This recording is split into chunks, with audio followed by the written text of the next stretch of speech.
राज पुरोहित जी देंगे सबके सामने रिमझिम को आशीर्वाद और कहेंगे कि तुम इस घर की बड़ी रानी बनने के लायक भी हो। हमने तुम्हारे हाथ से यहाँ पर जो भी प्रसाद ग्रहण किया है और हमने जो भी पूजा की उन सब में मैंने देखा है कि तुमने यहाँ पर भरपूर सहयोग किया है, इसलिए तुम इस घर की महारानी बनने लायक हो। और हम इस घर के राज पुरोहित तुमको आशीर्वाद देते हैं कि तुम्हारी गद्दी और तुम्हारी विरासत को कभी भी तुमसे कोई छीन नहीं पाएगा और तुम्हारे पति को भी कोई तुमसे अलग नहीं कर पाएगा। ये हमारा आशीर्वाद है और हमारा दिया हुआ आशीर्वाद कभी भी खाली नहीं जाता है। अब जहाँ पे भाई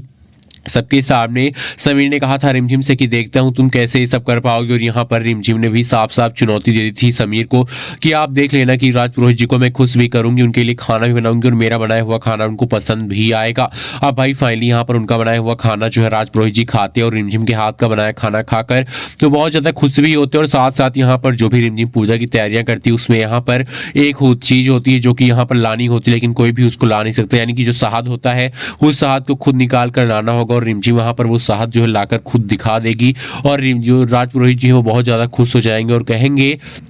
कि रिमझिम जो है वो इस घर की बहू बनने के लायक है, वो इस घर की महारानी बनने के लायक है। इस विरासत की यहाँ पर असली मालकिन रिमझिम ही है। अब भाई यहाँ पर रिमझिम को मिले आशीर्वाद को देखकर समीर और यहाँ पर उसकी बुआ यानी कि मोहनी बुआ जो है वो हैरान हो जाती हैं। वो लोग सोचते कि आखिरकार ये कैसे हो गए, आखिरकार ये आशीर्वाद जो है पंडित जी कैसे देकर चले गए रिमझिम को। रिमझिम तो इसके लायक है ही नहीं, क्योंकि रिमझिम जो है वो यहाँ पर उनको सबकी नज़र में गिराना चाहता था समीर। वो चाहता था कि राज पुरोहित जी यहाँ पर सबके सामने रिमझिम को बेइज्जत करके चले जाए, वो यहाँ पर रिमझिम की बेइज्जती कर दे और रिमझिम को कह दे कि तुम किसी भी लायक नहीं हो, तुम यहाँ पर कुछ भी करने लायक नहीं हो, तुम इस घर की महारानी बनने के लायक नहीं हो। लेकिन यहाँ पर समीर की जो भी यहाँ पर सोच थी, समीर की जो भी प्लानिंग थी वो सक्सेसफुल होती ही नहीं है और यहाँ पर साफ साफ नाकार कर चले जाते राज पुरोहित जी समीर से और कहते हैं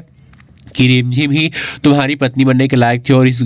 वीरगढ़ की जो है महारानी बनने के लायक भी सिर्फ रिमझिम ही है। अब भाई यहाँ पर रिमझिम जो है वो तो समीर के साथ हो गई, लेकिन दूसरी तरफ यहाँ पर जो समीर है उसकी ज़िंदगी में एक नया कहर आने वाला। जी हाँ, अब यहाँ पर समीर जो है वो करने वाला है रिमझिम से प्यार, उसको रिमझिम से फिर से प्यार हो जाने वाला है, क्योंकि वो रिमझिम को देख रहा है कि भाई वो यहाँ पर सारी जीतोजहद कर रही है, सारे यहाँ पर काम कर रही है और यहाँ पर विरासत में सबसे अच्छा काम ये रिमझिम कर भी रही है। और रिमझिम के ऊपर जो भी इल्ज़ाम लगाए गए थे उन अगर इल्ज़ामों को न देखा जाए तो रिमझिम जो है अपनी ज़िंदगी में बहुत ही आगे बढ़ चुकी है। और समीर जो है अब इस बात को लेकर कहीं ना कहीं बार बार इनके दिल में बातें चलेंगी कि मुझे रिमझिम को माफ़ कर देना चाहिए। बुआ से की ज़िंदगी में भले ही चाचा सा बिल्कुल यहाँ पर खुश रहे थे, लेकिन फुफ्फा सा को भी ढूंढना भी हमारी जिम्मेदारी, क्योंकि यहाँ पर बुआ सा को छोड़कर हमारे फुफ्फा सा कहाँ चले गए, इस बात की सच्चाई का पता भी